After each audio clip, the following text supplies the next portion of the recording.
Welcome to Business Talk, the program for the leading industrialists of Sri Lanka. I am Chandra Silva. Today with me is Mr. Chandra Mohotti, who is the Senior Vice President of the Galle Group of Hotels and also the Senior Consultant for the Water's Edge Group. He also had so much more that he could speak of his experience in respect of tourism in both international and local hotels. But I think that would take much more than the length of the program for me to actually describe and go into detail. So without very much further ado, we will in this very picturesque location start our conversation with Mr. Mohotti about tourism as at now. Hello, Mr. Mohotti. Thank you for having me on your program, Chandra. Mr. Mohotti, now this is the end of the tourist season, winter season for 2018. Yeah. Up to now, what do you feel, has the industry performed? As you may have seen in most publications, and as it is true, the industry is doing very well, and it's very much on an upward trend. And I think the government organizations and the private sector has done so much to bring this up to what it is. And you are talking of tourist seasons, but the seasons are gradually fading away because of the influx of tourists of various levels and of various countries. Hopefully we do away with this so-called tourist season by the end of this year, so that year round we would have a steady increase of arrivals. Yes, because I remember once the minister said, why should we have a season, because we have good climate and weather around the year and we have enough of things to show people. What would you say that we could attract people if you were to say roughly about around the season, around the year, sorry. Which areas would do better in which times? What happened to Sri Lanka was, for a long time they were only marketing to the traditional markets of Europe. That is why this winter season and summer season came, while we never had a summer or a winter. But traditionally the tourist people in the hotels, they used to say summer season and winter season, because our traditional markets were European and Western. But with the emergence of China, India and Australia, where the season is different, when it is winter in Europe, China is different thing. So now we, I think, have broken away from that with a little more marketing efforts in the non-traditional destinations. We should be able to fill in the gaps, and it's fast happening. There is considerable concern about the quality of tourists, but then you have to have breadth and depth in tourism. You know, you can't sort of select high end and then live with the high end. You know, so it generally starts with the low end to fill the gaps, but then the high end will be then lured into those areas. Yeah. And I'm sure by the end of 2019 or mid 2020, we would have a year-round production, and there won't be a season. When you say that we have a year-round season, how would you say we are coping with the facilities, the rooms, the transport, food, trade staff? What do you broadly think of that? There are concerns because certain infrastructure necessities like transport, I would list transport as the biggest requirement. Internal air transport, even coach transport, I don't think is adequate. And even if it is adequate, it's too high priced for two operators to make a package. But these are relatively teething problems. You know, don't forget that we were after a 30-year war. And during that time, no investor invested in, foresaw this type of improvement. And the area that they spent most after the war was building hotel rooms, which also was not very well planned at the beginning. Planned to the extent that which markets are we catering to? For instance, most people went for boutique hotels, and everything became a boutique. So as things progress, as things settle down, it will find its own markets.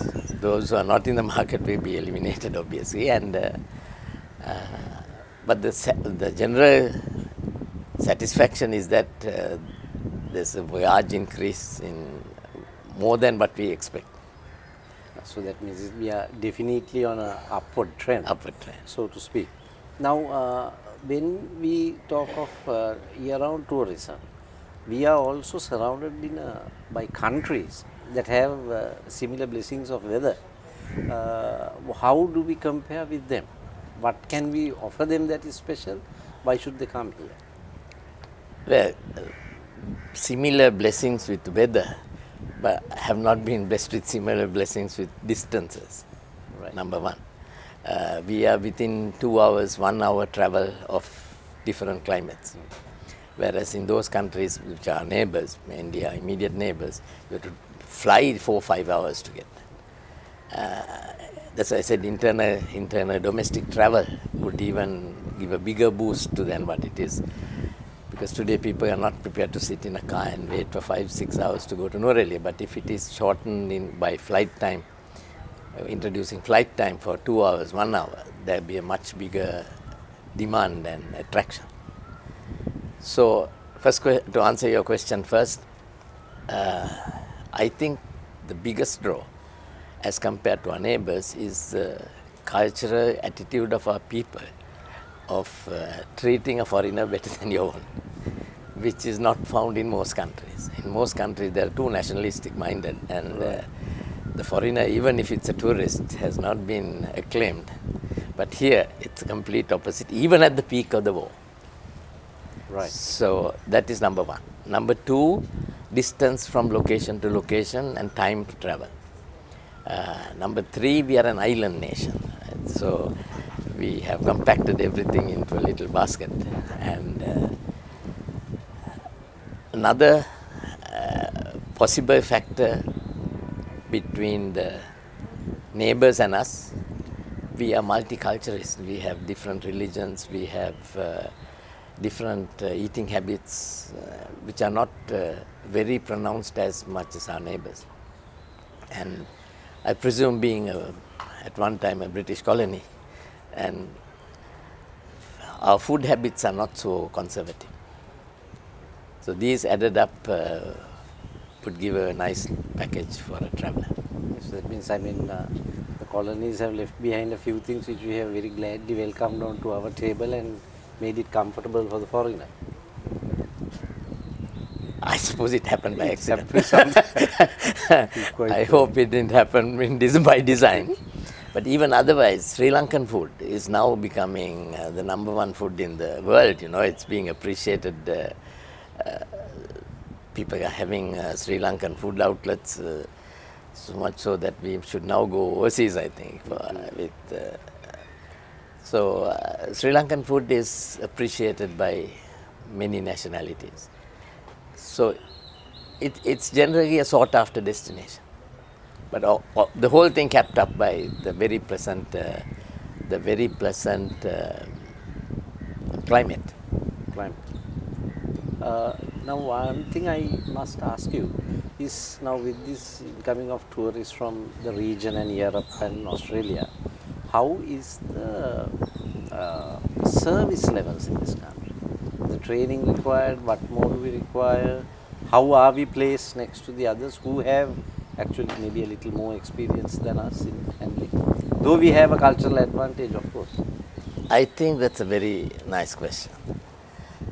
Again, I have to harp on the 30-year gap that we have had as compared to our neighbors, where there was no concentrated training, no human resource development because of the war.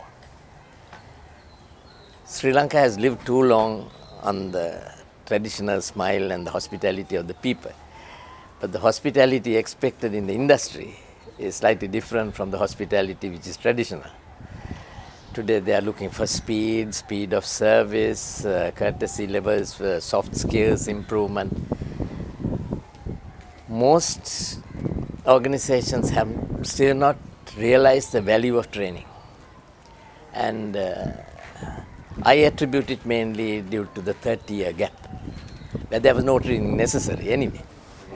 So, but still with the demand increasing from different countries, from different nationalities, things have to improve.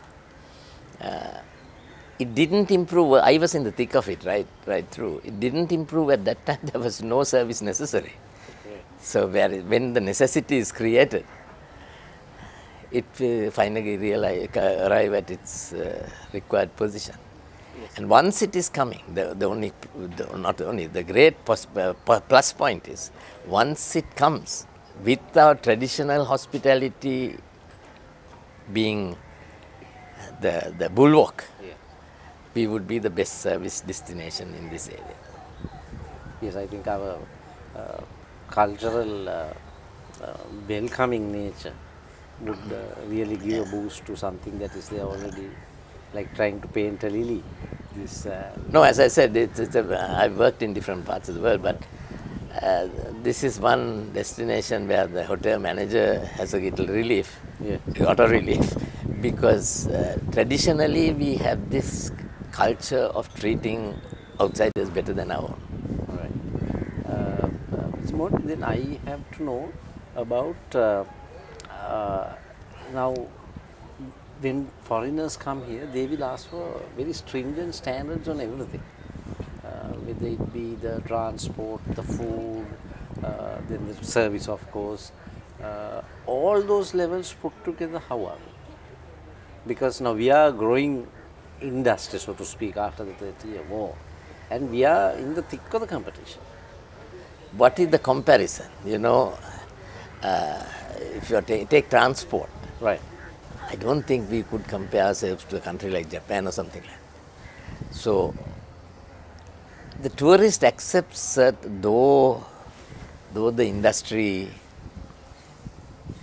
would do everything possible to uplift the standards, if you're talking about tourism per se, these things happen in all of the world. Everywhere in the world, every city is not super service. So, as I said, when the demand increases, those things will be in the supply line, and standards will automatically come when it is required. But our standards are not bad. Technically, our standards are very good.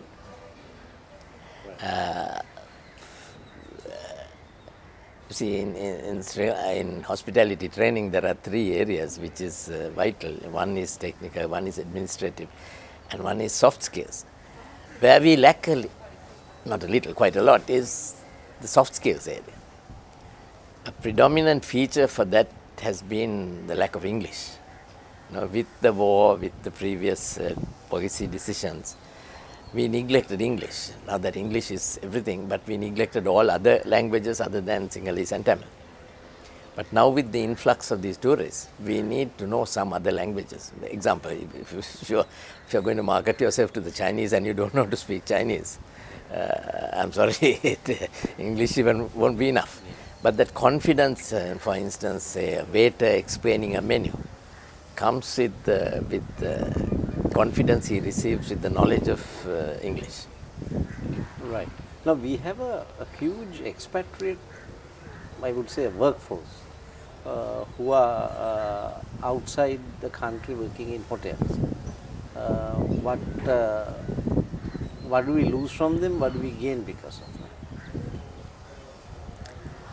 I don't think we lose, because though you're talking about Sri Lankan expatriates Yes. abroad.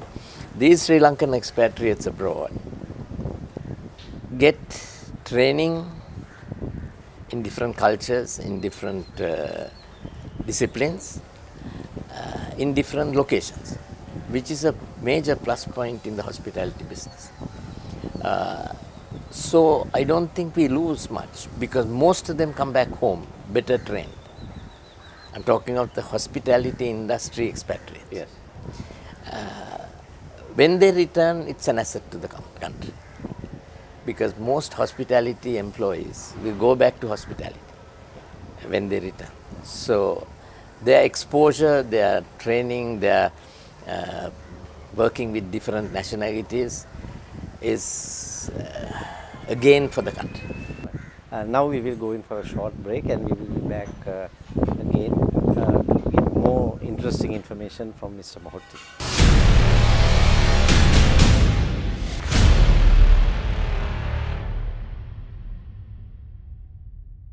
Okay, welcome back. Now we will continue our conversation with Mr. Chandra Mohotti about tourism. Mr. Mohotti, one thing that actually intrigued me was when you said about the exposure these people have working abroad. How will that actually work for them working for us? No, in any part of the world, those who have been exposed to different conditions, different nationalities, different food habits are an asset to any hospitality organization in the world. That I think is a major qualification when you even recruit somebody from managerial level to down. Whereas if you have stuck in one place, your horizons are very limited. In this industry where you are catering to different nationalities from different likes and dislikes, one of the biggest plus points for a hospitality employee or a hospitality organization is how much has your not only management staff, but how much have your staff been exposed to other environments, of work environments, climates. It enhances their professionalism. Even when you talk to a customer, which I said earlier, the soft skills, you become confident because you have been exposed to different areas. International companies spend a lot of money, and in their process of human resource development, one of the things they spend a lot of money is sending people out to work, not just a seminar and return or something like that. So the more you have worked in different locations, you are a more sought after hospitality person, purely because of the confidence you gain by handling various situations. So you were talking of Sri Lankan expatriates, whether it be a gain, that would be one of the biggest gains. They talk of different cities, they'll be confident to talk to a guest where their soft skills go up tremendously. That I think will be certainly a very plus point, and also they might be able to relate to certain conditions, certain people's wants and dislikes. Why does this guest want this? If you're not exposed, you'll be wondering why does he want this, you know. But because now I have found that in the country today we have restaurants from probably every country. Yeah. Right? We have French, we have German, we have Italian. Thai, we have Italian. And I have found, very unlikely looking people speaking very fluent Italian. Exactly. Japanese. That is that exposure. That's the exposure. Now there is of course everything we want a lot of tourists to come here. How exactly does the benefits trickle down? What is the real benefit that they come? I mean, it's like, for me it looks very elusive because it goes to the hotel, maybe a tourist site, all that. But how does the country at large benefit? You're right. Our neighbors, you were talking of our neighboring countries, they exploit. Exploit means not in the word of exploit, but they try to get the tourists to spend more, entertain more. There are avenues of entertainment. Entertainment is not a dirty word, you know. Entertainment is something that makes people happy in a new surrounding. Dance sequences, shows. We are still limited to Sri Lankan cultural shows. You go to a more dynamic city, you have cultural shows of different other countries. Entertainment outlets like even nightclubs, where people are then forced to spend their money. We are still in the position that the tourists come and even if they like to spend, they have no avenues of spending other than the hotel, which they are prepaid very often, and the travel, and even to buy a gem, limited exposure. Right. But rather than buying commodities and gems, how would you, the destination becomes a happy destination when you get back in the plane going home and say, we did this, we did that, and the activity. Activities. I think we can improve in those areas, providing areas of activity which can benefit the country by more spending by the guests. Would you like to elaborate on those areas that we could add on? Look at the moment we have whale watching. Also, not in a very sophisticated way. At the moment we have a few nightclubs in the country, but we rarely have any foreign artists, celebrities in that entertainment complex. People are sort of limited to hotel room, hotel, and a tour. Even the tour is just showing what we have, you know. But to get off in a place where they can spend a little more, spending is incentivized by what you provide. So this so-called high-end tourist or high-spending tourist may sometimes not have the avenues to spend. So therefore, we might think that they don't spend enough. But then we have to create entertainment areas. Entertainment, when I say places where they like to spend time. When they like to spend time, they spend money also. True, and because they come for holidays, Right. That's the whole thing. The whole idea is all about that. Now, I would say now we heard the sort of good side. What are the issues at the moment that is holding the growth back, if I were to put it that way, in the industry? Holding the growth back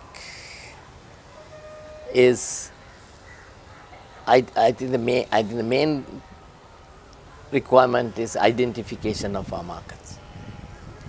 I think the governmental authorities are doing it now, but there have been serrated progress, you know. So we have to know from where would we get our bread and butter and cater to those wants and dislikes. I don't think that is adequate. Then still we have, as I said earlier, resorted to the traditional earning from the tourists. The hotel, beach, elephant ride, back to the hotel, back to the plane. We have not created avenues for them to spend. If we do develop those areas, the spending capacities are there, but there are no avenues to spend at the moment.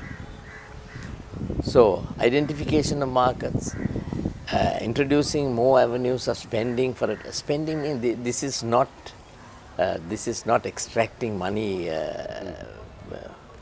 indiscreetly or indiscriminately. This is a man paying in happiness, you know, happy to pay because he saw something nice. That kind of thing we have to take. Then there's still a concentration and a belief, the more hotel rooms the better. I think it will come to a situation that we will have a saturation of hotel rooms without a saturation of guests. Yes. So a planned approach to development based on what markets you are tapping would be more sensible than just, you know, it is only people who are not involved in the business who I have found very often saying, more hotels, there should be a hotel there should be. What would be, hotels are built in places where there is no attraction at all. And I know some people who have even made mistakes in spending a lot of money and built a hotel, but there is no occupancy because there is nothing there to do. So, a more planned approach to the hospitality industry as a whole, and a very indigenously planned approach. You can't copy these from another country. They have different attractions, their cultures are different. So a more planned approach would give you bigger benefits. And then the other area I have touched already, the negative areas you're asking for this time, Yes. is upliftment of service standards of everybody, from the driver who takes you, from the immigration department, who, when a guest comes in, how well do we receive, and how well do we see them off. See them off. It's very, very, I think, important The point. big hotels are specializing in that, but that is expected. You know, the customer does not feel thrilled that he has that. That they have it in another country in the same company. But you asked me as a country, Yes.